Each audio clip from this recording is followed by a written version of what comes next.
Well. Ladies and germs, this week we have some interesting stuff for you. We have giant lizards. Sure.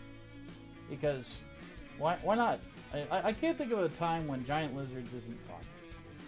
Well, unless they're stepping on your house, that would be bad.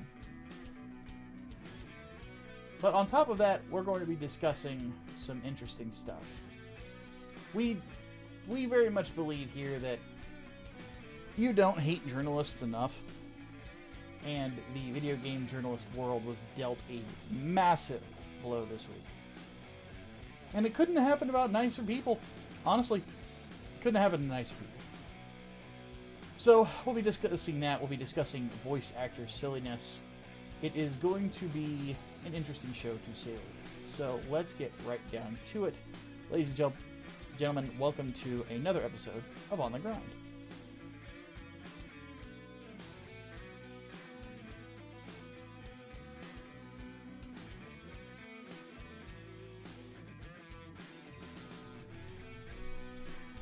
Alright. So getting us started, I have the review this week. And I admittedly have been surprisingly busy with stuff. I've been working on video stuff, prepping for the future, doing stuff with people in the Discord community for my YouTube channel, so on and so forth. And I haven't been able to sit down and do some of the stuff that I would like to do. Like, one thing I would absolutely love to do is continue playing Claire Obscure Expedition 33. Because I will say, after 3 hours of it, holy shit, it's incredible. But I'm not that far in, so we will discuss that another time. The one thing I was able to watch, though, was the first of the Godzilla movie trilogy of CG animes called the Planet of the Monsters trilogy, starting with Godzilla, Planet of the Monsters. So, generally speaking, I've kind of come down to this, and Mike, you probably have more Godzilla experience than I do, but I wish Wayne was here because he has more Godzilla experience than any of us. Wayne. Oh, good lord. But I never watched a Godzilla movie. There's some really good ones. So, we'll have to culture you in that regard too. But the fact of the matter is that when it comes to Godzilla, I'm by no means an expert, but after doing or penning a review for the anime Godzilla Singular Point, I ended up looking at my time, and I'm working on all this stuff, and I'm like, I want to watch a good Godzilla movie. And some people said that apparently that there is a movie trilogy that's on Netflix called the Planet of the Monsters trilogy. It's actually pretty good. But there's two kinds of Godzilla movies, at least from my perspective. There's Godzilla as the antagonist, where the whole point is stop Godzilla. That's it. That's all you do. And then there's those where Godzilla, oddly enough, is not really the protagonist, but he's like the deuteragonist, where they're kind of just trying to steer him towards a bigger threat. Am I missing anything there, or is that kind of is there another type of Godzilla story that I'm unaware of? Well, then there's another type where he's on his island just trying to chill, and then somebody tries to go and bully him. And he's just like, you know what, I'm the king of the monsters, fuck that, I'm going to go show you what's what. Mm-hmm. So, Alien invades, or Giant Monster invades, or the fucking caterpillars got her shit kicked in the last movie, and now they're just hoping that Godzilla can actually fix the problem. That sort of shit. Everyone's gonna get mad at me for calling Mothra that fucking caterpillar. But let's be real, she gets her shit kicked in all the time. That's like her job. Yeah.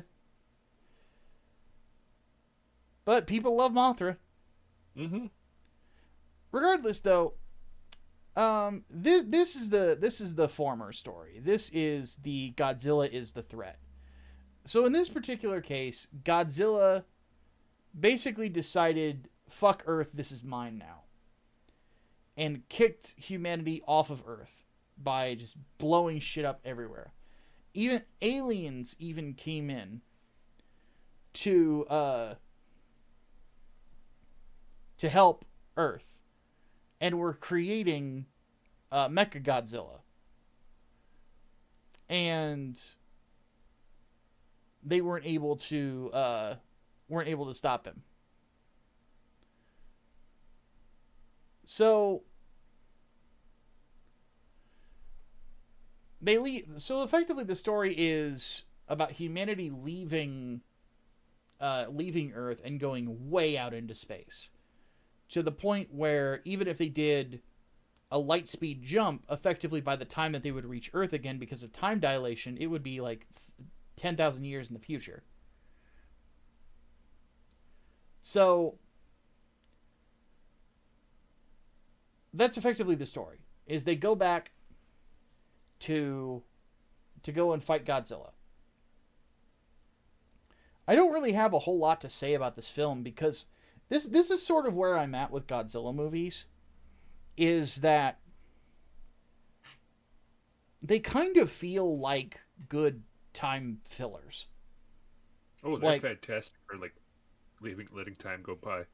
Yeah, they're like they're good popcorn movies. Like in fact, like I remember saying, because back during the Micah and the Hatman podcast, Hatman and I both saw Godzilla King of the Monsters, and we had a blast. It was a really fun movie, you know. And we're like, this is one of the best popcorn films in a long time. And because at the time, like a lot of when did King of the Monsters come out? It was like 2017, right? About that, I think. Let me see.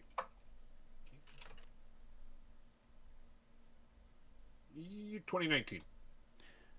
Yeah, that would have been around the time that we were kind of winding down on Micah and the Hatman at the time. But we both really enjoyed it, because it was just it was a lot of movies at the time were kind of overthinking themselves in a lot of ways.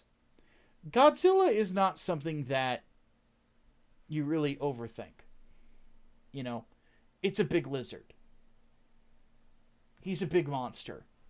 He's the coolest monster, in my opinion. I can't think of the only monster that I put close to Godzilla in regards to coolness in design and everything is Gamera.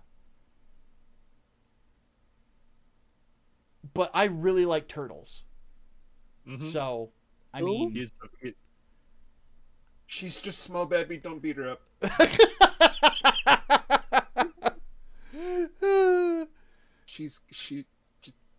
We'll find a small ditch and we'll force her to... We'll cover her in dirt and put, like, movies in front of her. Gamera is...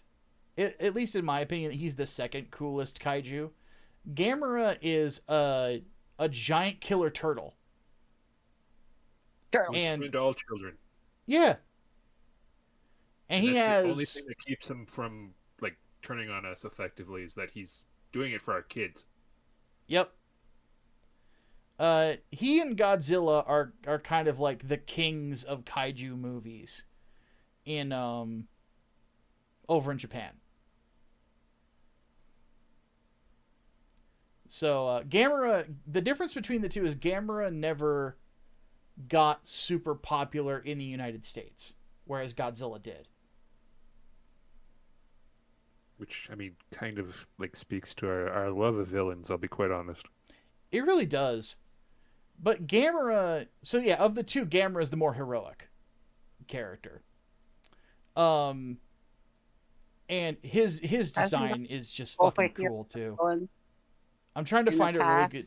Oh, so go ahead and say that again, Serena. I was going to say, hasn't Godzilla been both a villain and a hero in the past movies and franchises? It depends on the movie. like it depends on what like B movie script that they had at the time. So like there was an invasion by fucking giant cockroaches in which Godzilla and had to fight off them bringing in a fucking King Ghidorah and that other fucker with the hook hands. I can't remember his name. So It's one he's of the been feral, more or in less. in that movie they dragged in Godzilla and his buddy to basically take out the giant kaiju that the cockroaches were bringing in. Yeah. So yeah, Godzilla is kind of like a force of nature. Basically, like you can kind of steer him towards something that you want taken out, and he'll do it. You know, because it's basically like primal instinct. Like, this is my hunting territory. Don't fuck with it. You know. Whereas Gamera is a little bit more of a benevolent figure. And I put some images in our Discord server just to kind of show you how fucking cool his design is, because he just looks awesome.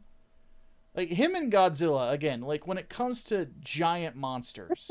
Silly. It's a little silly boy. No, he's big killer turtle. That's what makes him great. I love his tusks. Mm-hmm. Yes, it's Testicle throwing him. He looks very silly. He's so cool, though. You have to keep in mind, though, he has to be a friend to all children. Yes. He can't be too scary. But, I mean, he has to be scary enough that he can whoop ass of literally every monster he comes up against, unless it's Godzilla, unfortunately. Pretty much. I would have killed for the MonsterVerse movies to do Gamera and Godzilla.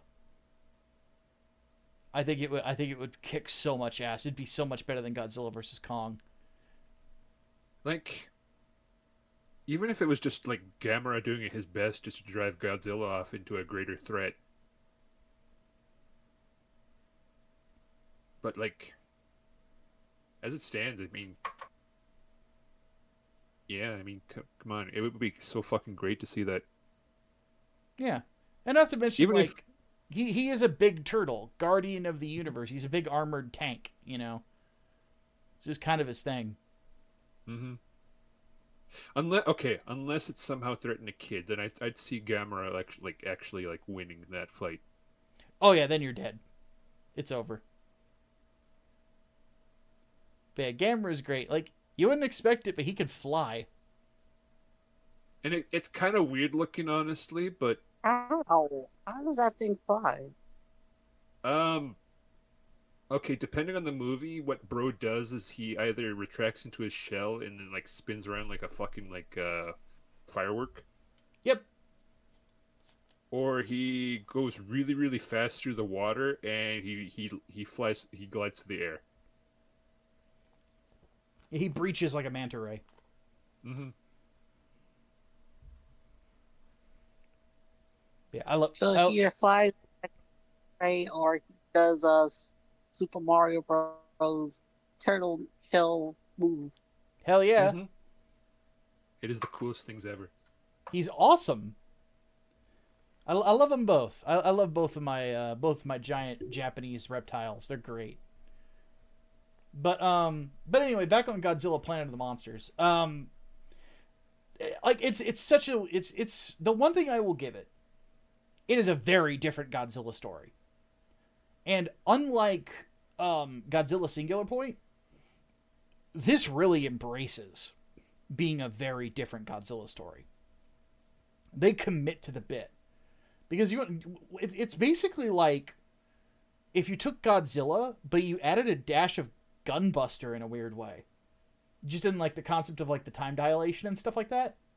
Mm-hmm. Like, I just thought that was so cool. I'm like... Because effectively what they do is they come back to the Earth, and the Earth has effectively had to adapt to Godzilla. Because of how much of a force he is. And I'm like, this is neat. It's just one of those things where I'm a big fan of... Like, if you're gonna really do something different with an older franchise. Really go and have fun with it. You know, like really just do everything cool that you can do with it. And they did here. And it's just a really good popcorn movie. Like I literally sat in my bedroom watching this on my phone, eating a bag of kettle corn while watching it. It was just so much fun. And I really think that this is something that I just personally have a great appreciation for. Is I adore storytelling. My personal motto for, I guess you could say my brand, quote unquote, on YouTube is the words "story matters" here. I love stories. I love a good story. And not every story has to be life-changing or anything along those lines. You know, maybe you just don't have it in you. But you can still tell a story that really gets the blood pumping, really gets people excited, really gets people stoked, and you're there for a fun time. You're there for a good time. It's like going to the bar. You know, you go to the bar to hang out with your friends, have a few drinks, eat something good, and, you know, enjoy your time together. It's the same thing. It's you, your friends, and a giant lizard that has atomic breath. What's not to love? Honestly. And I feel like good popcorn movies are something that you should never overthink. You know, just enjoy the ride. Because if you overthink it, you lose so fucking much of like what you could have had otherwise. You know, it's sort of the reason like why I'm so upset by like the MCU's decline. The MCU was like the place to go for popcorn movies, and it was awesome. You know, I loved it. Like, and I still look very fondly upon a lot of those movies. It's the same thing with like Godzilla films that my dad would rent for us to watch on the weekends. Like, I haven't seen a ton of Godzilla movies. Like, we watched like one of the ones with like Godzilla and his kid and Godzilla Jr. Remember how bad that puppet was?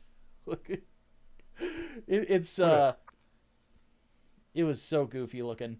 Like, we watched that together. We watched I don't remember which one it was, but it was the one where Godzilla did a drop kick. You know, Mike probably knows the one. It's like, oh god, they move his suit so weirdly when he does a drop kick. It's so fucking strange because they have to put it on a giant like big pulley thing, and it looks so goofy when it flies through the air. But it when it hits, it's just like, yes, he did a drop kick. It of course doesn't look right, but that's because it's a giant rubber suit. Pretty much. It's so cool though. But there's that. What's another one that Dad and I watched? We watched the original Godzilla vs. Kong. My dad had never seen it, oddly enough, and we were both very upset that Godzilla lost.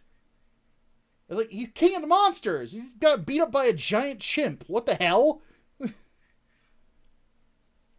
The more recent Godzilla vs. Kong was so much more satisfying, in my opinion.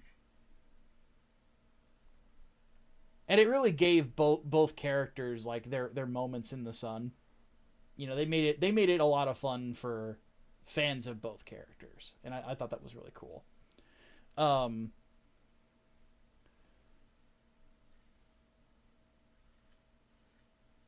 So yeah, but yeah, Godzilla Planet of the Monsters. If you're looking for a good popcorn movie, this is a really good pick. You know, I don't know what to say about the rest of the films. I have not finished the second one. I have not even started on the third, obviously. But they're going in some interesting directions. So maybe I'll do a review of like the second and third one next week or something. We'll see what happens. Because admittedly, again, like I've been working on videos. I got another video cooking that I think people are really going to like.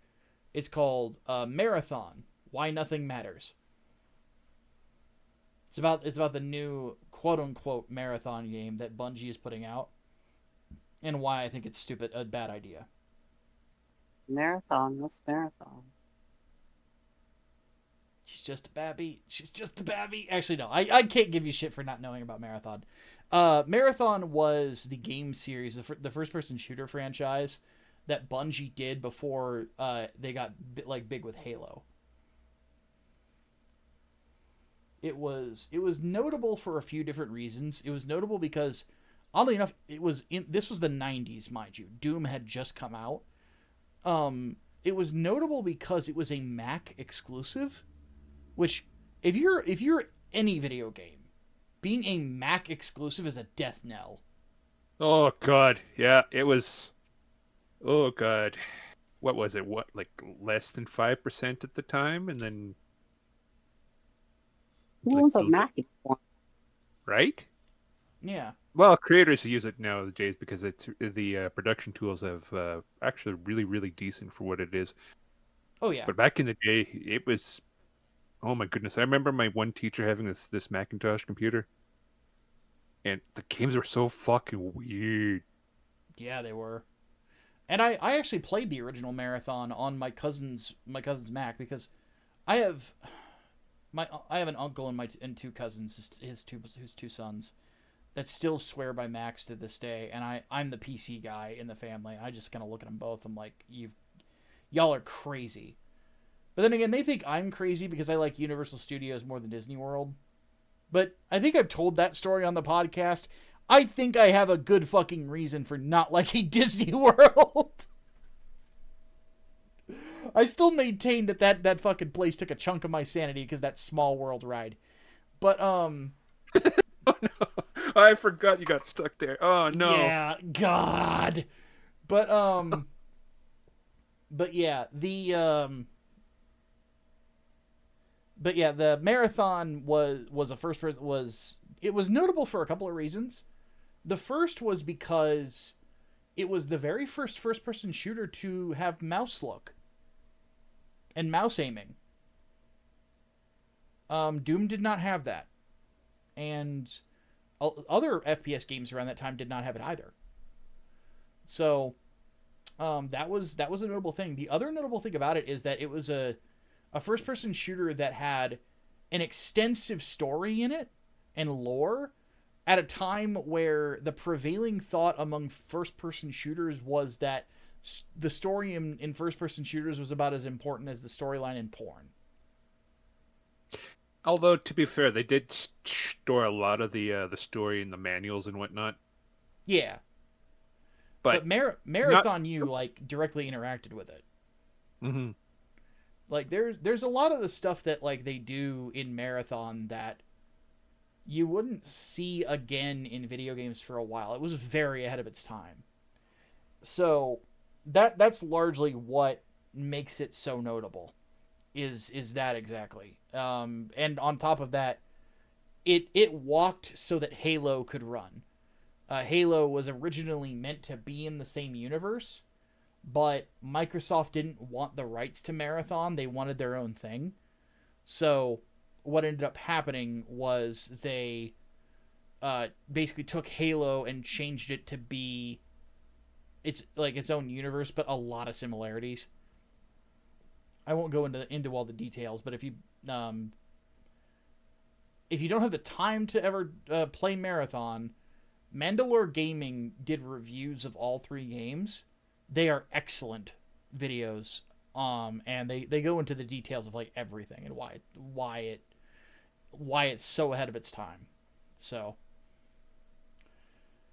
but yeah, that's Marathon, and the new game that they're doing in the franchise after 30 years, it seems, is just an extraction shooter. It's just it's like if what's like suddenly someone so if for fuck's sake, Serena, do you know what Lemmings is? I've heard of it. Oh my god. At least she's heard of We're this boomers. one. Okay, we're boomers. I hate it. Okay, so it'd be like if like Lemmings suddenly came out with an RTS, or like a gacha game. Yeah, like a gacha game, or like a League of Legends clone. Ugh. Okay. Or there's like a weird fucking like. Oh god, God, not a goddamn Nikkei clone of fucking lemmings in it. That'd be so funny as shit. It would. I Oh, was actually gonna say if Wolfenstein did that, that's kind of like what it would be like. yeah. Though now I've got this mental image of BJ Blazkowicz with a giant jiggly ass. just yeah, some things just don't work. But yeah, it's like it's basically like one of those hidden gem video games just being turned into like this. Another way to compare it would be like if a director like David Fincher started doing like YouTube slop content. Like it's just a waste of good stuff, basically. So that's what the video will be about. But yeah, let's go ahead and get into our topics for the week. So, we go from talking about positive things like Godzilla and Gamera to now having to talk about fucking Polygon. Ugh. You don't hate game journalists enough is the general sentiment, and Polygon was a website I really did not like. But we'll talk about the story first. So I'm reading from a Kotaku article, which my own damn fault. The video game website Polygon has been sold to click farm powerhouse Valnet. I'm not going to gripe about the editorializing there because they're not wrong. And much of its masthead has been laid off. The sale was subsequently announced in a press release. Multiple staff members have posted online about losing their jobs or about colleagues now being out of work. I'm no longer with Polygon. If you're hiring, please consider the many talented writers and editors now on the market. Right? Talented? Talented? But that was said by Chris Plant, who co-founded Polygon and is behind the infamous Shirtgate incident, which we'll talk about here in a minute because that's another thing Serena doesn't know a whole lot about. Because Babby. Please explain. I'll get to it. Put a pin in it. I will come back to that. Anyway, the sale was confirmed in a press release, which did not mention the layoffs. Price of the deal was not disclosed. Sources tell Kotaku that deputy editor Maddie Myers and games editor Zoe Hanna are among those that remain at Polygon. Executive editor Chelsea Stark said the layoffs included over 20 staff. Vox Media did not immediately respond to a request for comment. I'm not going to go through all the griping, but we'll talk about Valnet in a second. But I want to keep a statement. I want to read this because like the Vox Media Union blasted the sale as if they had any control over it. The union's part of the problem. We'll get to that. But they said here, Vox Media's lack of respect for Polygon's reputation in games media. No, I think they respected it quite about accurately.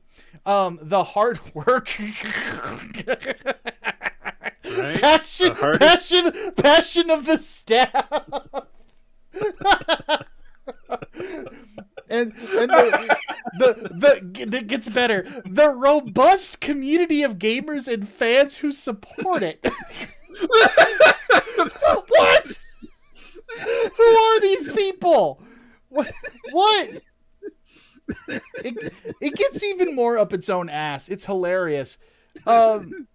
Losing Polygon to such a company is not just a loss for Vox Media, but for our industry and internet culture as a whole. Oh, no. Wow. How is this written by a serious person? God damn it. Are you fucking kidding me? What the hell? Oh my lord. It is just wow. I have to say I want to find the somebody, I don't remember who it was, it might have been Smash JT, had said on Twitter who all it was. Let me see if I can find it. Because that dude tweets a lot, so I'm trying to search for it. But, God, that statement is just one of those things where... Bro is up his own ass. Yeah, it's like... You've got to be fucking kidding me. In regards to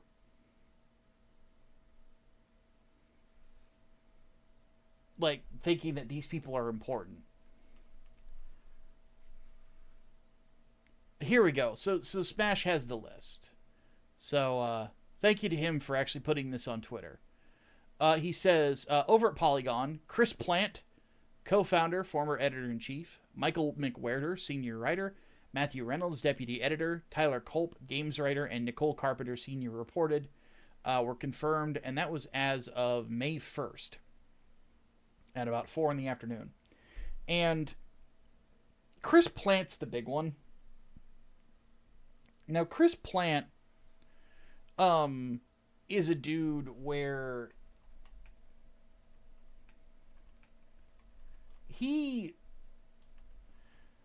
if he is one of the most hated, I think it's I think it's fair to say that Chris Plant might have been one of the most hated people in games journalism from a fan's perspective. Now, granted,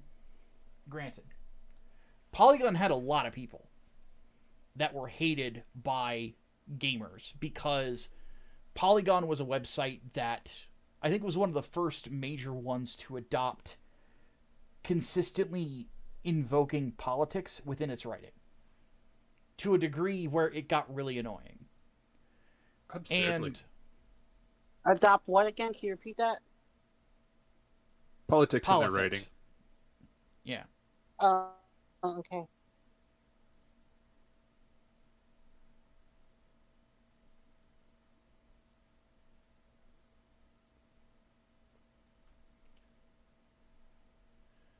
And there was a lot of people that were very scummy. But funnily enough about Ben Kuchera,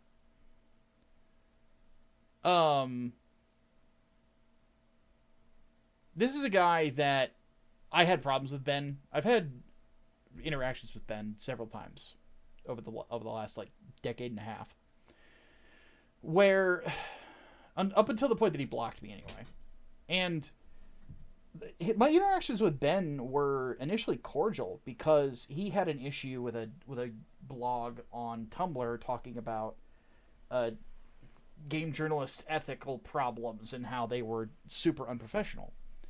And it was a discussion that happened within games journalism that a lot of people were like not willing to speak out against the tribe. But Kuchera took issue with this. I knew the guy who ran the blog. I had spoken with him before. So I confronted Ben. I sent an email to editorial over at Ars Technica, which is a website that Ben wrote for at the time, and argued my case. Basically the idea that, look, you might have a problem with being called on the internet. It's not easy to deal with. At the same time, you have to acknowledge the fact that there might be some problems within the industry that need to be discussed and need to be adjusted for the good of your readers. And that's not a bad thing. It's if you're able to take this and use it as a learning moment, you might be able to improve your craft significantly. And you improve your craft, you improve your website, word of mouth will get around how good you are, and your business will grow. That was effectively my point. And he agreed. He was like, yeah, you know what, you're not wrong. You know, and I'll endeavor to, you know, have a look at this and try to be better about it. He spoiler alert, he fucking didn't. And I called Ben out on it. I'm like, look, I can, and I threatened to post the whole email exchange that we had with each other. I'm like, look, if I need to post this to hold your ass to the fire, Ben, I will. and he laid off it for a while. But it was one of those things where Ben would also get called out by David Jaffe for a lack of ethics more than once, among other people. And Jaffe was right. And I disagree with David Jaffe on a great number of things, but not on that one. But Ben Kuchera, much as I dislike him, finally came out saying that Chris Plant and Matty Myers were fucking with his game reviews. And on top of that, threatened his job more than once, apparently. And would also not give him any support in regards to, I think it was his child was sexually assaulted. Which, again, my disagreements with Ben are over video games. Mm-hmm. I said a prayer for him and his family when I heard about that.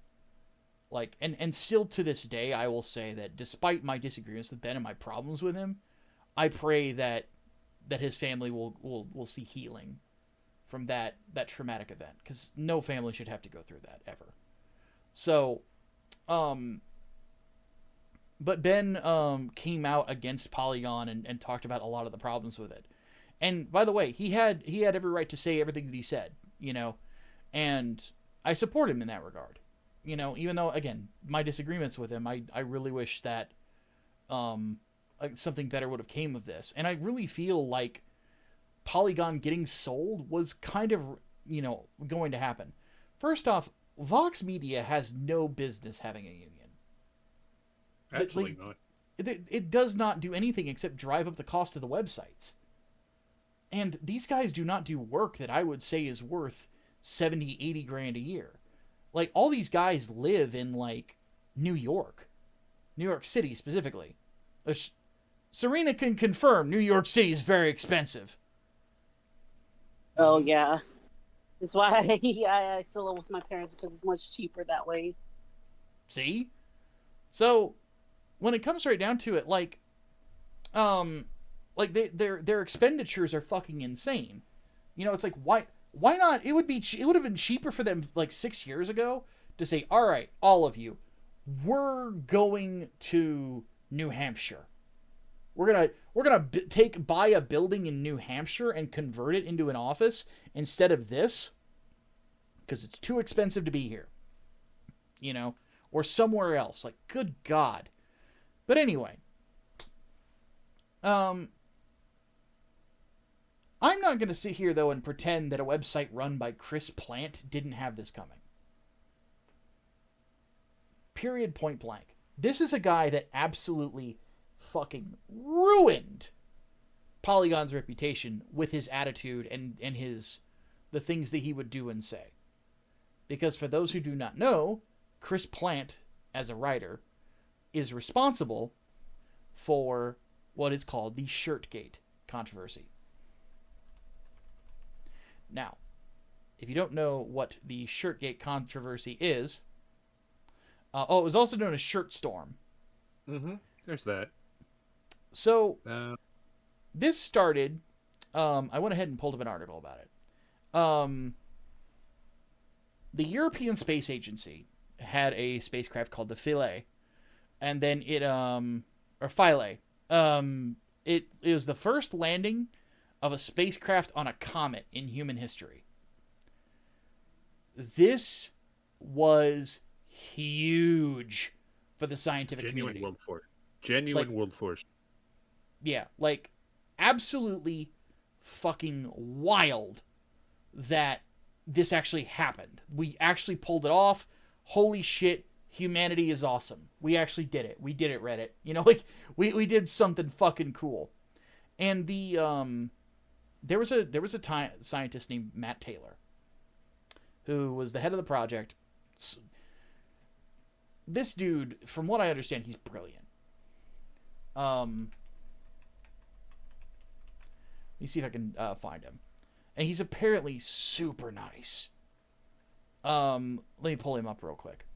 Yeah, Matthew Graham George Thaddeus Taylor is a British astrophysicist employed by the European Space Agency. Born in London in 1973. Let me see if I can find his... He actually has a tattoo of the spacecraft that landed on the comet on him. That's fucking cool. But he is a doctor, I believe. Yeah. Or has his doctorate in astrophysics. So, but he's one of the leading astrophysicists in the world. And I don't know if people out there have ever actually met scientists, but they are very peculiar people. Learned people in general are very peculiar strange. People. Yeah, they're very strange people. I've spent a lot of time around theologians, oddly enough, in my life, because my dad's a preacher. But, obviously I went to school to learn theology myself. And you would be surprised how many people are very peculiar individuals, like the more learned they become. But Taylor is a gentleman who, again, one of the leading astrophysicists in the world. And generally speaking, all of his, he's just generally a really nice guy on top of being brilliant. And he also tends to, like, he's a big fan of heavy metal, so he'll wear metal shirts and stuff like that. So he is his own man. He wore a shirt that was designed by a young lady named Ellie Prizeman. She made for his birthday that had women on it in sexy outfits. Basically, it looks like an homage to, like, I would say 50s, 60s pinup art. Yeah. And the article that was written by I'm going to be honest. What happened next was a harassment campaign. That term kind of gets overused, but it does happen on occasion. Ethan Klein of H3 has been a victim of one lately, like a bad one. And there's no denying it. And if you're denying it, you're just lying to yourself. But this doctor, Dr. Taylor, he was the victim of it. And the person who spearheaded it was Chris Plant. Because at a time where a massive undertaking and a massive accomplishment has been made by humanity in doing this, and our hopeful at some point day a journey through the stars. The real problem is that there were chicks on a t-shirt. It is the most first world problem fucking bullshit ever. And all of the harassment that went at the doctor is on Chris Plant's head. All of it. All of it. Matt Taylor did not deserve what happened to him. Now, one thing that has been wild is that, he also received a lot of support from people for his accomplishments, and that, he's not people speaking up for his character. But at the end of the day, I never have forgotten Shirtgate. Never. And I don't think I ever will, because it was, in my opinion, one of the biggest, it was an exposure to who journalists really are. Crabs in a bucket. Whenever someone achieves greatness within society these days, there are journalists out there that want to destroy them. Just want to annihilate them. And it's ridiculous. Absolutely ridiculous. So, I'm not going to sit here and pretend like this isn't deserved. Because, by the way, Valnet is absolutely a scummy company. Run by scumbags. I'm not going to sit here and fucking pretend that. The dudes who are the head of Valnet are the guys who started Pornhub and Brazzers. And if you don't know the history of those companies, I'm not going to go into too much detail. I will tell you right now, it is skeezy. I mean, it's the porn industry, certainly. But like we're talking like elite, like stuff that's illegal, you know. So the guys who started Valnet started Pornhub, started Brazzers. Like they're not good people by any stretch of the imagination. But those two, or Valnet, like they own Comic Book Resources, they own Collider, Hardcore Gamer, MovieWeb, Open Critic, Screen Rant, and The Gamer. A lot of which are just slop. Absolute slop. And, like, if you read The Gamer has, like, the worst articles about video games. It's all just political ranting. It has nothing to do with actual video games. It's garbage. So, for them to purchase Polygon, like, they're going to fit right in. They're going to absolutely fit in. Because they do the same crap. It's all politics slop. It's never well thought out. It's never researched. It makes no sense. The reviews are bad. The articles are bad. Polygon sucked. It did. It was fucking terrible. I remember the infamous Rock Band 2 article written by that one of the several bald dudes that they hired at the time. Which, by the way, I'm going bald at almost 40. These guys were going bald at like 32. What the fuck? But right.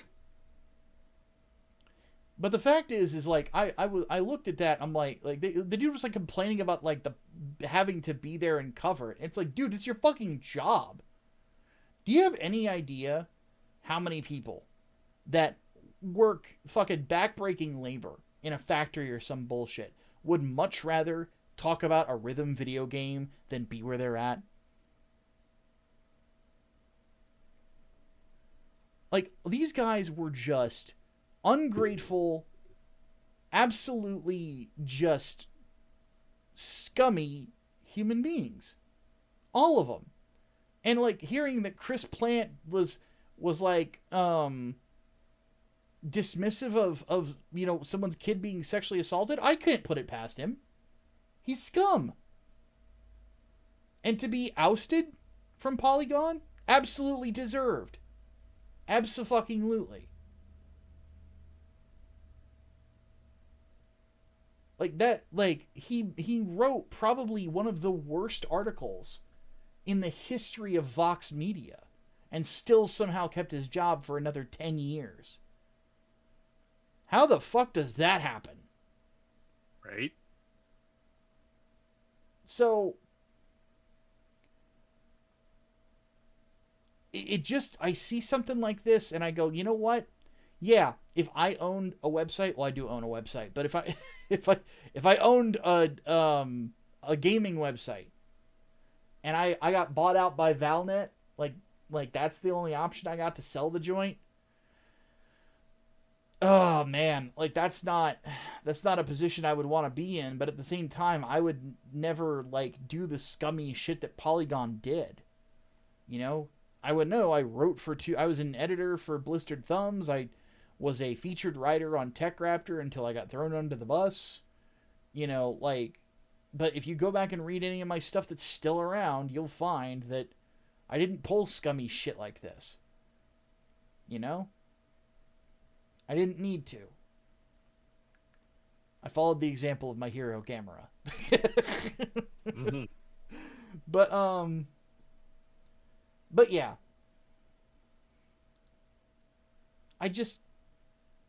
I'm not surprised. Not sad that it happened. Mike, what do you think about all this? Because you hate these guys as much as I do.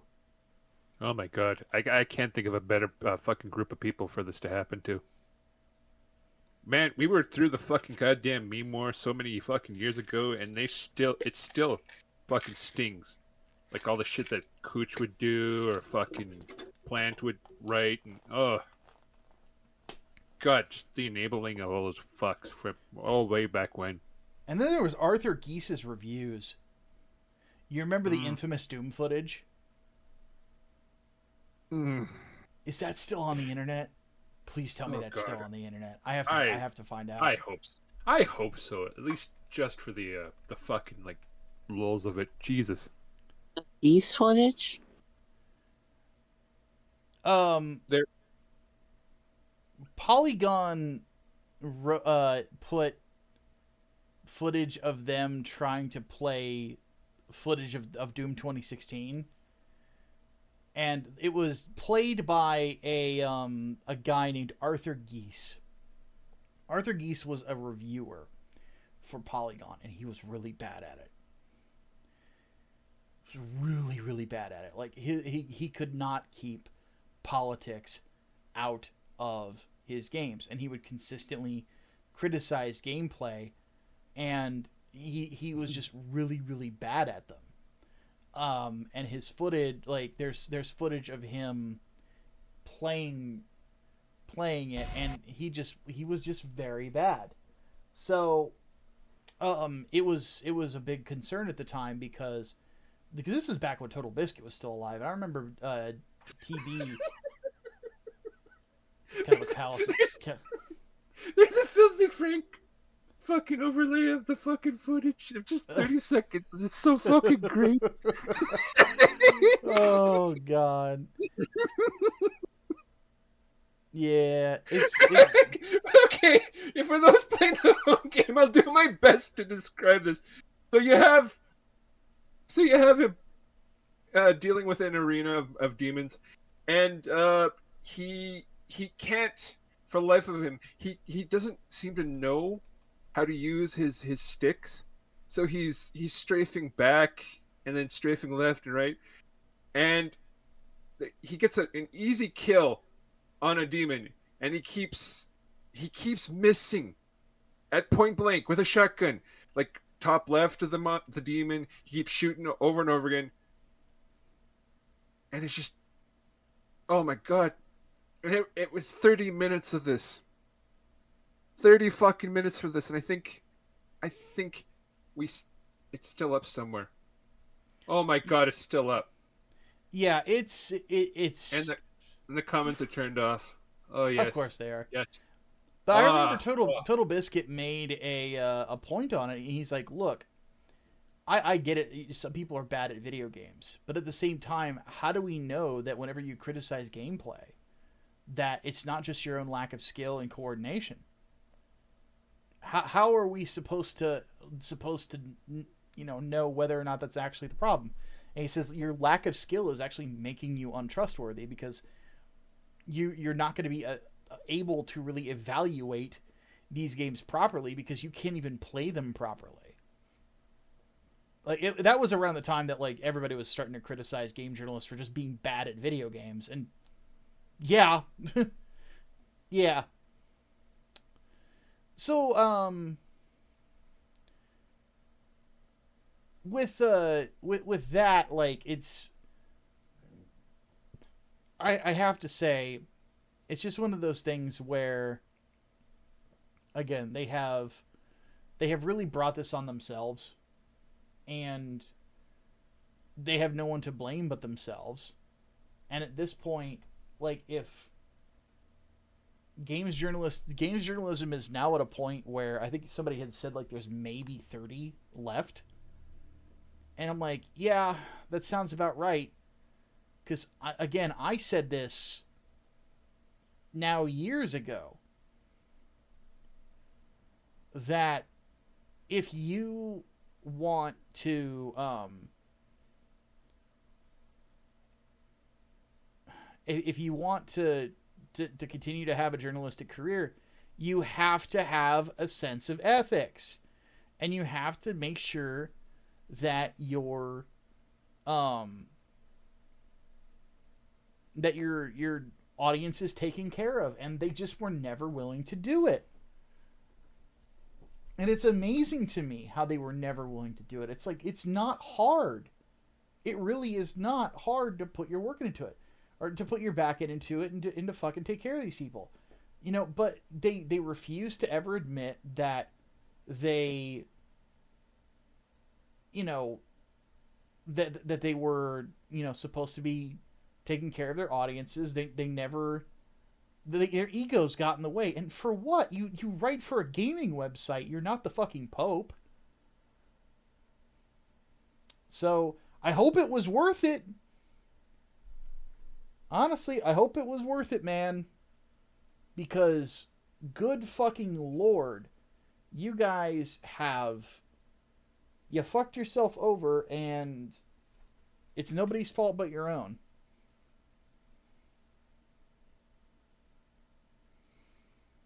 Alright, moving on. Xbox console prices are going up. This one is so strange to me, honestly. I don't know why they're doing this.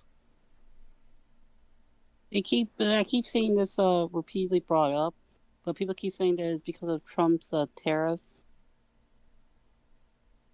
I don't think that would have been a case, considering that a good portion of the tariffs have been paused for the last 10, 20 days now.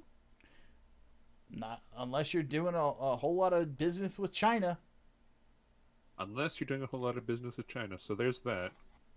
So they said, this is the specifics of it. Because a lot of companies are doing this, and it seems like the most obvious price gouging. Because some of these are companies that we normally are already trading with. And it's just negotiations. Because I noticed that HoloLive is also cranking up their prices for everything like by more than double. And it's like, yeah, you're manufacturing shit in China, aren't you? Because guess what? Our prices for our upcoming campaigns and stuff, they're not going up. You know why? We don't do any business with China. We don't print in China. We don't do anything with them. So, actually, wait. The dockies might have been printed there. I don't think they were, though. No, they were printed in the U.S. Never mind. The owner of the business might have been Chinese, but they were based in the U.S. Not the same. So, regardless, yeah, tariff uncertainty. Which is fucking ridiculous. So, here are the listed changes. The Xbox Series S 512 gig goes from about $300 to close to $380. I'm just going to round these up. Xbox Series S 1 terabyte is going to see a price increase from $350 to $420.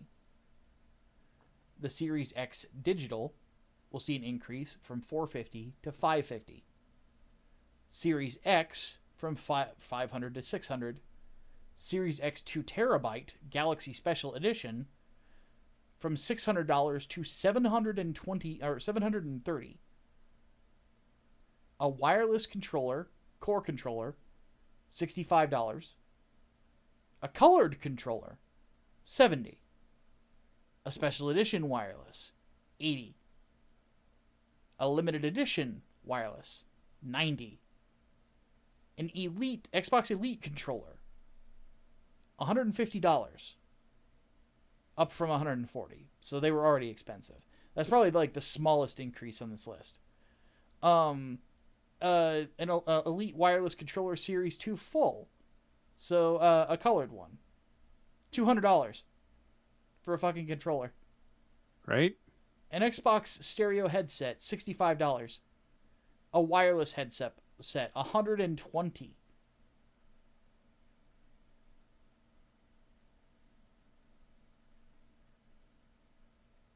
And then they're talking about increasing game prices too. Up to $80 American? Oh my god. Yeah. And a lot of this is just simply because they are refusing to manufacture these in the United States. When Microsoft's an American company.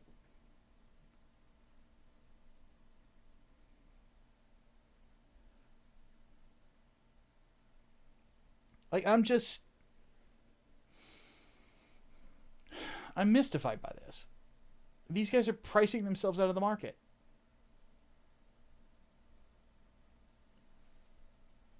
Like, did they not realize that right now video games are already too expensive? And consoles are already too expensive.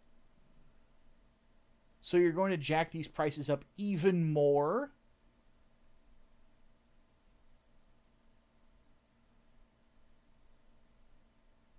I'm mystified by this. Mm-hmm. Absolutely mystified. To quote the video game nerd, I mean, what are they thinking?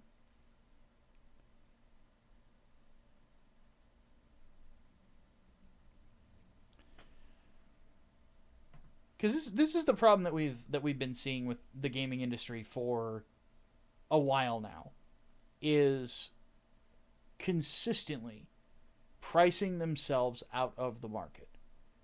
They are consistently putting themselves in positions where everything is just too expensive for the working stiff. Because the whole gimmick of the console video game is it's something that you can go home, sit your ass on the couch, and play. You press the button and you go. That's it. It's that simple. Instead of doing that, they just fucking want to increase prices even more. Like, why? Do you really think that somebody who works 40 hours at a Lowe's, you know, with a wife and 2 kids, can afford this? Are you insane? It seems like, earnestly. Like, I just, man, I'm so, it's so wild to me that I'm now at a point, like, I was a console gamer for most of my life. Like, it just was one of those things, like, I always wanted to have a console. And the last console I bought was my PS4 Pro. And I've still got it. It's actually right here on my desk. And now I'm at a point where I look at the options in front of me in regards to, like, consoles and stuff like that, and I say to myself, like, I would rather just upgrade my PC. It's the only affordable way out, unfortunately, because it's one of the best platforms you can get for truly independent fucking media. Yeah, not to mention, if you buy a good graphics card, maybe invest about like $500-$600 like you would in a console into your PC, which most families need anyway for like work and stuff like that these days. You know, like it's something that makes more sense that way. But even then, gaming in general has become so fucking expensive that it's really hard to stick in the hobby sometimes. I was genuinely shocked when I saw that Claire Obscure Expedition 33 was $50. I was like, excuse me? Because that's a long game. It's like 50 hours. I love the fact that it has been called the JRPG instead of JRPG because it's French instead of Japanese. But JRPG. but I find myself just kind of mystified by it because there is just a the real problem is not the tariffs. The real problem is the bloat. Holy fuck! Is there so much goddamn bloat? So okay, I just saw an example of bloat just recently. So the PC version of Fallout 3 is 8 gigabytes.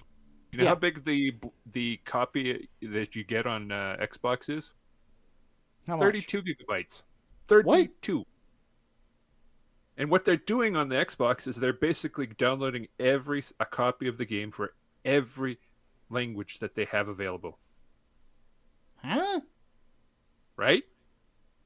Whereas you could just optimize it to be like, oh, well, this customer's speaks Deutsch. We'll only put in the German version. Or he only speaks French. Oh, nope, just summons all of it. Every translation. Just right to your fucking console. And then you got the Fallout 4. That got absurdly large. Bloat. Holy fuck. Oh, yeah. And then never mind the fucking Call of Duties. Like the newest one. Holy shit. It's like 120 fucking 8 gigabytes of space. For a Call of Duty game, no less. Mm-hmm. Like, is that really necessary? No. To keep people. I think it's like a form of passive competition destruction. It's I remember somebody like pulled open like one of the more recent Call of Duty games and basically confirmed that they don't compress their files like at all, and I'm like, that explains a lot. But on top of that, like the other thing that's notable about it is that like Call of Duty is hardly a feature-rich video game. Not really. Like it's not really. So like to for it to be that much, it's like we're going overboard with something here. So but on top of that, like the budgets are bloated. You know, like there's departments within departments within departments that are not needed. I remember Maximilian did a clip got released from one of his streams where he was explaining how bloated a lot of major developers are, and how literally putting a chair in a room can cause a week-long delay because they have too many departments when they don't really need that many people doing this stuff.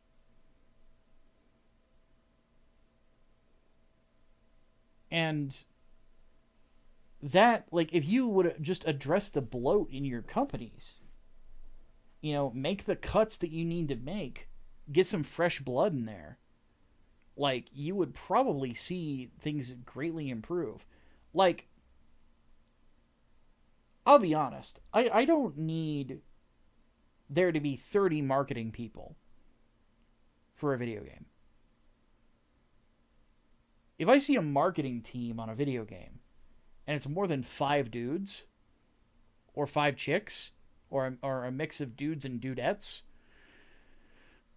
what the fuck are we doing here, guys? 33 Frenchmen in a cave, which I mean is their natural habitat. Yeah. Managed to make a pretty good game. Yeah. An excellent one from how much I played. And it doesn't feel like that any of these bigger studios really optimize like that. Like there's no reason as to why they need to be this big, you know, because what we're getting is not reflective of that. And even when they do cuts, it's still not reflective of it. I mean, look at Ubisoft. So when it comes right down to it, like I look at this and I say to myself, like, you guys you're doing it to yourselves. You cannot blame this on Donald Trump. You know, you need to be cutting the bloat. You need to be manufacturing these things in the country that you're based in. You know, like there's so many ways that you could actually cut costs, but you refuse to do it. You know, and you need to. It has to stop, because you're going to price yourselves out of the market, and that crash that everyone's expecting is going to come just that much faster. And it's not going to hit the indies. No. Oh God. The indies are doing well for themselves. Oh God, like oh my goodness. It's already starting to show. I mean, you had Concord, you had the fail at Concord, you had the... Oh God. I don't know how they're making any money with The Last of Us. Although that's got to be like fucking stinging. Oh goodness. EA just canceled an extraction shooter that was going to be based around Titanfall, and just fired a bunch of people from who are working on Apex. And that's kind of a cash cow for them too, isn't it? Well, it's starting to decrease because people went back to work. Like a lot of these companies are starting to realize that the COVID boom was because everybody was sitting at home with, you know, nothing to do. And now everybody has a life again. So, you know, we can't we can't sustain this. And, you know, like, it's looking like Marathon is probably going to fail. I was watching Castle Super Beast, the podcast with Pat and Wooly, the not annoying guys from Super Best Friends. They like Pat just like when Wooly asks and he goes, "How is the game? How is game?" Pat seemed to go through every emotion in the fucking gamut. And he just made like 20 faces before going, it's fucking terrible. It's like Bungie making a first-person shooter and it sucks. That's not good. Like, that's not a good sign. So they're probably gonna have a problem. Veilguard was a disaster. Like, it's like there's just so many bad video games coming out with all this budget behind it, and it's like, what are we paying you people for? And just the whole industry is in need of a renaissance in a sense. Like, they need to realize that you don't need all this bloat. You just need to focus in on making good video. That's it. So, like, I'm of the opinion that right now the best approach for game development, if I was going to have a team of people to develop a game, like, based on one of my own ideas, I would want at most about 40 people.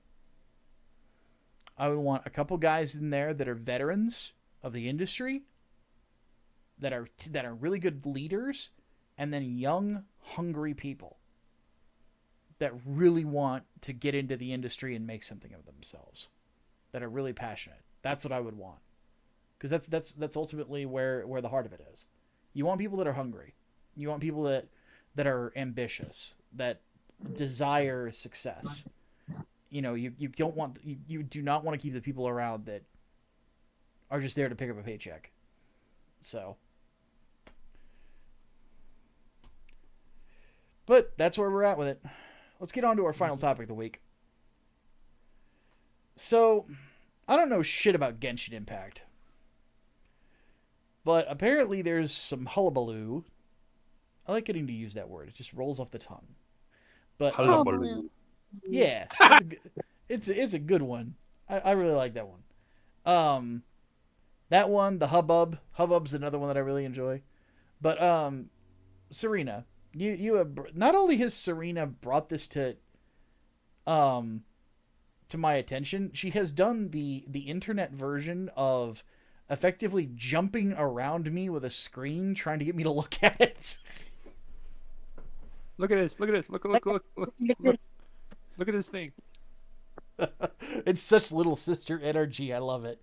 But Serena, what's going on with the VAs around Genshin Impact? Okay, so this all goes back to the SAG after strike that started, I believe, last year. Am I correct on that? I think so. I believe so. Yep. So the purpose of the strike was to forget AI protections against AI usage, basically, so the VAs don't have to worry about their voices being used for AI training and people using AI basically mimics in projects without their consent, without the actor's consent. So a bunch of VAs went on quote unquote strike. And how this connects to Genshin. Now, to those of you who don't know what Genshin is a Chinese gacha game, very popular gacha game. Genshin Impact. So Absolutely. it's very anime. Very anime. Genshin Impact being affected by the SAG is nothing new. English voice actors have intermittently withheld services over the past year, leading to temporary silence in certain quests or events. So certain events and quests are unvoiced for the longest time. In the beginning, the community understood the lack of voices and stood behind the voice actors in support of their desire for AI protection. But recent events have left fans questioning, was this era about AI in the first place? English VAs expressed hostility over Kanish recast. Now, Kanish is a character from Genshin. Now, I've never played Genshin. I've seen a bit of it here and there from playthroughs and streams, but I never really stayed because it just doesn't interest me. It feels like baby's first gacha. That's essentially what Genshin is. It all began when a new voice actor by the name of Jacob Takanashi gained the role of this character called Kanish. Now, the previous voice actor of the character, Jonathan Panedu, I can't even pronounce that name, who was a former VA behind Kanish, released a statement on his X in regards to his being let go, divulging that he had been withholding voice actor services during the SAG-AFTRA strike because Hoyoverse, the developers behind Genshin and Honkai Star Rail, the developer behind Genshin Impact allegedly wouldn't offer AI protections in the form of SAG interim agreement. So both of them post something. So I'm going to read the what's his name, John's statement. Hey everyone, if you've been playing the latest 5.5 update in Genshin Impact or hearing Kanish speak for the first time in 6 months, it's not my voice. I've been recast. I've been withholding voiceover services during the SAG after strike because Oyo wouldn't offer AI protection in the form of SAG interim agreement. They kept my character's dialogue silent for months. All the while, I had made the difficult decision to continue not going in until an agreement had been signed, and this ultimately was why I was recast. Now, obviously, a recast is not what I wanted. I hope that any progress behind the scene would be made and I could come back safely, or that recast additions without my colleagues wouldn't reach for them. Unfortunately, I was wrong. I absolutely adore playing Kanish. Genshin was my comfort game during my early parts of the pandemic. It was a dream of mine to book a playable character. At the time, I didn't have an agent, didn't live in LA, or had any connections that would get me close, but 4 years later, I did it. The messages I've received from all of you saying how much my performance at Kanish meant to you made my heart swell. I would and can return if Hoyo invites me back and signs the agreement. I stand by my choices regardless of the outcome. Also, the strike is still ongoing. Please don't believe disinformation on the internet. My best wishes to the cast and production team. Thank you, everyone. So this is the old voice actor's statement about being replaced. This is a new one. Jacob Takanashi, who is a new VA, a relatively new up-and-comer from Japan. This is his statement. I'm honored to join the English cast of Genshin Impact as the voice of Kanish. Taking up the mantle of Malipo is a privilege, and I'm grateful for the opportunity to carry the flame from the previous flame bearer, John, who did an incredible job. Those are big shoes to fill, and I promise to give it all Our respect for him, for Hoyoverse, for you and the fans. Thank you for Diana for her amazing direction. Or thank you to Diana for amazing direction and for helping me navigate the intricacies of this incredible game. And to Sai, Tokyo, and Hoyoverse for the honor of bringing Kanish to life, I'm deeply grateful for the privilege of entertaining you all. Notice the different cadence between these two men. Right? One sounds very grateful for the opportunity. The other one just sounds bitter as fuck. In the same vein, the new voice actor for Kanish released a statement to his account confirming his casting, saying that he is grateful for the opportunity. However, if you look at the replies to Takanashi, this is the dudes I just read, you'll see that a lot of people, mainly fans of voice actors, are airing their disagreements and negative statements on Takanashi's casting. Fellow cast members like Corina Bodegar, who voices Paimon, Callie Mills, who voices Jesus Christ, I can't even pronounce his name. Basically, characters from Genshin had That's the easiest way. That's the easiest way. And Valeria Rodriguez, who voices Sucurus, replied to Takanashi's post with negative sentiments. Keep in mind, these are voice actors who are a part of the game, attacking the new guy for taking the role from the previous guy. They're all negative comments, essentially calling Takanashi a scab. Now, Micah, could you explain to the audience what a scab is? Yeah. Wait. Why am I the co-host all of a sudden? No, I'm kidding. So the basic idea of it, for those who don't know, a scab is somebody who, whenever a union goes on strike, a scab is a worker who comes in to continue work while the rest of the people are in the process of striking. Unions hate that shit because it's basically someone else coming in and being like, oh, well, you know, they're not willing to work for this amount of money. I am. So they took your gibbs, you know. Yeah, so a lot of these voice actors who are a part of the Genshin game came out against this new guy, because this new guy, not only is he an up-and-comer, he's a non-union person. Now, the previous dude that he took over, John, was a union guy. And notice how John sounded compared to Jacob sounded.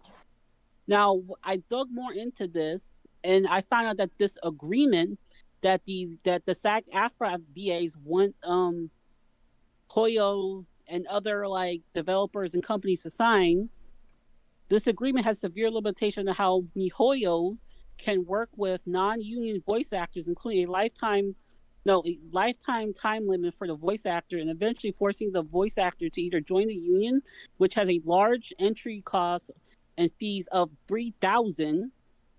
By the way, that's the number 3,000 and more, depending on state, or stop working on the project. Now, I found screenshots of the actual agreement. So I found in one of the articles, Union Security, it says employer will only employ performers covered by this agreement who are members of SAG-AFTRA in good standing, or those who shall make application for membership on the 30th day following the beginning of employment, and therefore maintain such membership in good standing as a condition of employment. Nothing in this agreement will be construed as preventing employer from hiring non-SAG-AFTRA members in accordance with the Taft-Hartley Act to perform and interactive programs. There's another part. It is the employer's responsibility to ascertain if the performer is a member of SAG-AFTRA in the good standing. The employer shall provide SAG-AFTRA the names of performers to be used in the production of interactive material no later than the time of hiring, or 48 hours in advance of initial sessions, whichever is later. So basically, this is just a bunch of click shit, essentially. So they want to force non-union VAs to join SAG-AFTRA by essentially monopolizing the VA industry. Basically, companies will be forced to only hire SAG members if they were to sign this agreement. So this entire controversy is not even about AI protection. This is more about who gets to be a part of a project and who doesn't. Because they're trying to turn the VAs who are bullying Jacob, the new VA for Kanish, they do not like the fact that he is a non-union member. They want Genshin to be a union project only.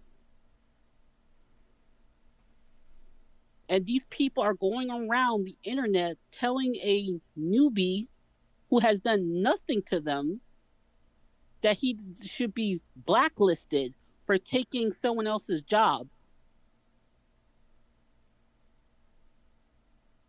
Right? Keep in mind, Jacob is stationed in Japan, so the international VAs had no idea that a strike was even going on.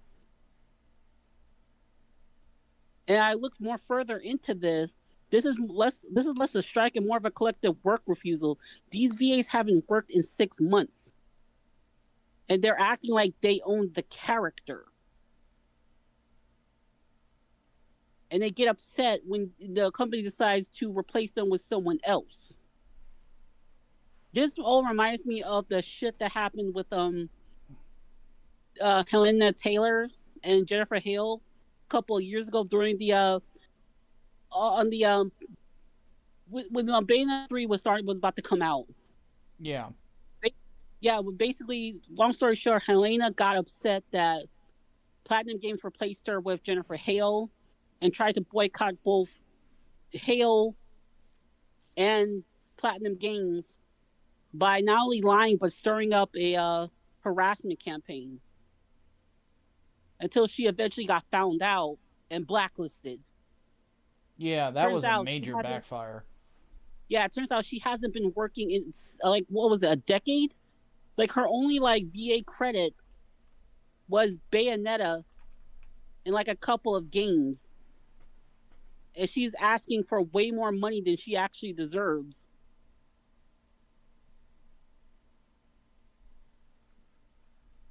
So Platinum Games decided to say, fuck it, we'll just get someone else to voice the character. It's not like a VTuber where part of the performance comes from both the person behind it and how they act and the persona that they build with the audience and like all the weird in jokes that they build up over time. Those are irreplaceable. But most people are not going to be watching when you're playing a video game. That's a completely different. It's a different experience. It's an absolutely. It's more there for the gameplay, and like the voice acting just helps to enrich the experience. And it doesn't mean that they're buying the game just for you. Mm-hmm. And while there are exceptions to this, like I can think of like a bunch of characters being replaced for Dante for Devil May Cry, for instance. There are other. Yeah, like Micah, you mentioned a couple exceptions specifically where if you replace them there would be an absolute riot. Yeah, but there's very few. I mean, one example is David Hayter specifically as Solid Snake. Not necessarily Big Boss, but Solid Snake. That specific character. If he was ever voiced by anybody other than David Hayter, I think people would be really pissed off. Cam Clark as Liquid Snake is another good example of that. And the reason for that is because Metal Gear is such a narrative-driven video game series that having someone else play them would be very, very strange. I didn't mind Big Boss being Kiefer Sutherland because, first off, it's Kiefer Sutherland. Second, Kiefer did a tremendous job of being Big Boss and you could hear the difference. I would never want Kiefer as Solid Snake. Another good example was Kane from the Legacy of Kane series. If Simon Templeman was not the voice, if they decided to resurrect it and tried to do anybody but Simon Templeman as Kane, people would be like, I'm out. I'm not playing this. Because, again, it's very narrative driven. The voice acting is as good as it is. And that's generally kind of like what makes the difference is that Genshin is not one of those games where, at least from my perception, a lot of people play it for the voice actors and the performances by the voice actors. There's not a lot of people that have really become their character to the point where it seems like they're inseparable. You know? One where I would definitely... Like, part of the reason I didn't want to watch the Devil May Cry animated series is because Ruben Langdon wasn't voicing Dante. It didn't fit, and I was right. When in the show, it did not fit. The show sucked anyway, but so I'm kind of glad that Ruben didn't attach his name to it. But you know, overall point being that like there's this whole thing where like in video games you can't expect, you know, people to prioritize voice acting over gameplay. It's just not going to happen unless it's a narrative-based video game. Does anybody really care about who is the voice of Colonel Shepard in the Modern Warfare series? No. Like, it's two completely different guys. It was originally played by Lance Henriksen, and then somebody else took it in the most recent games. You know? Same thing with Makarov. Nobody fucking cares about who voices Makarov. But if they tried to do Nico Bellic in another Grand Theft Auto game, and they didn't bring back the guy who voiced him, there would probably be heads rolling. So, it just depends on the role. But what I'm hearing here is, this is kind of crazy, because it really feels like they're trying to muscle the union in where the union does not belong. Because, and here I am having to defend a Chinese company. Because, like, I completely support people saying, hey, I want protections that you're not going to use my voice for generative AI. I think that's valid. At the same time, they shouldn't be pretending that that's what is going on here. The fact of the matter is that they want to corner the market on voice actors. But at the same time, these companies don't have to hire a union. They shouldn't feel like they need to. Because there is the distinct possibility that the union's asking for too much. And they very well might be. I don't know. I don't know what those negotiations have looked like. But it's not a hard job to be a voice actor. So I'm only going to be playing like the smallest fucking violin ever. If, you know, whenever I hear that these guys are holding up a video game and its production because they're being, you know, unreasonable in regards to how the game is going to go. That's also, for a character that's not even yours to begin with. Yeah. You want to keep voicing the character, you need to be willing to work with the company that, you know, is asking you to do it, and to you know, to be able to be flexible. Oh, another couple of voices where people would be up in arms if the voice actors changed. Cortana and the Chief. I'd lose my shit if Jen Taylor wasn't Cortana.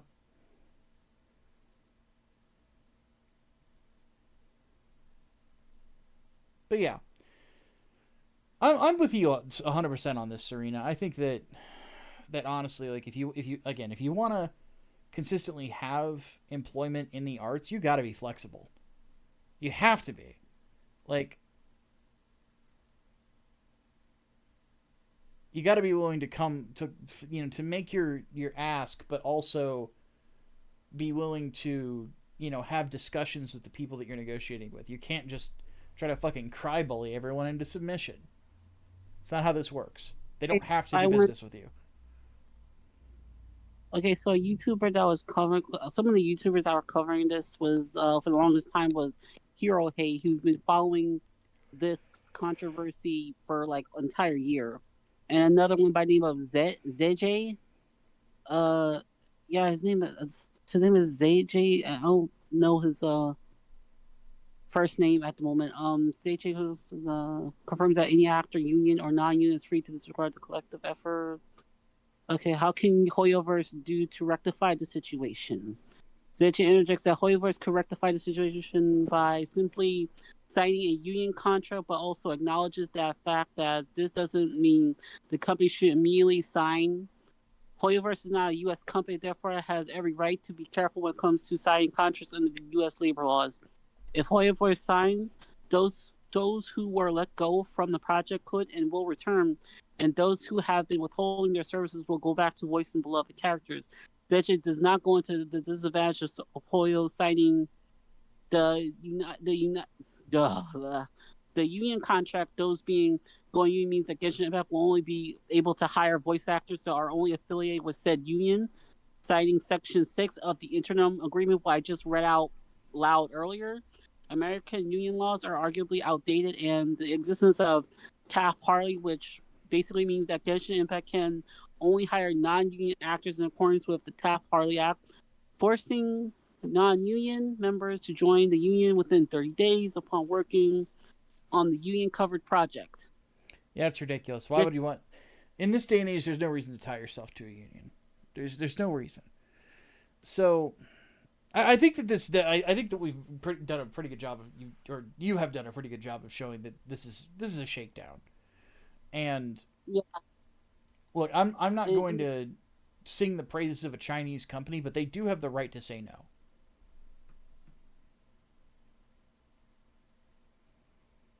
Yeah. I think that's really all you can say about it. Is like they have the right to tell you to fuck off, and it sounds like they are. So hopefully in the future, more the union will realize like, look, we're pricing ourselves out of the market. So too many people are doing that. It's just wild to me. So I feel like that was a theme this week. You know? Also, something People about pricing themselves out of shit. Yeah. Also, there was a controversy where Jennifer Hale posted something, an apology of her freaking out during a negotiations.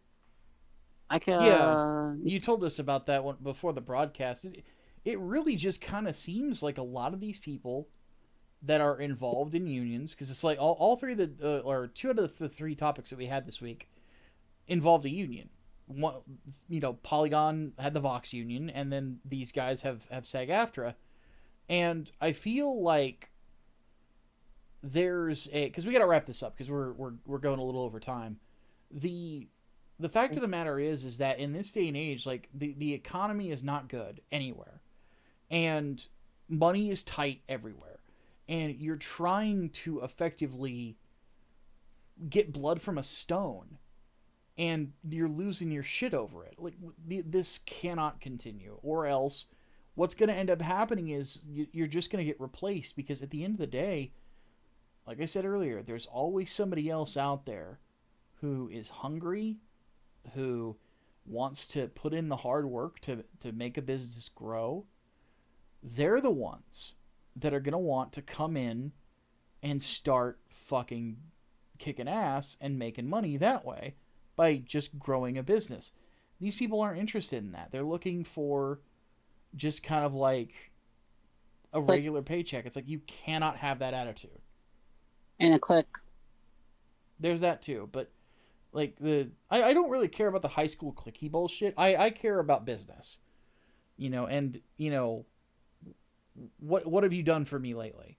And in this particular case, they're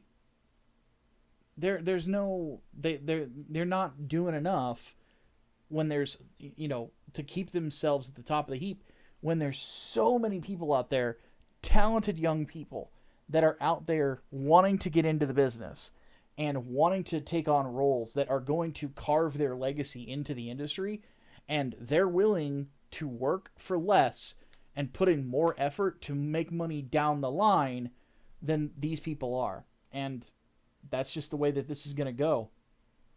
And yeah, if the union does not adapt, they will continue to fail. So,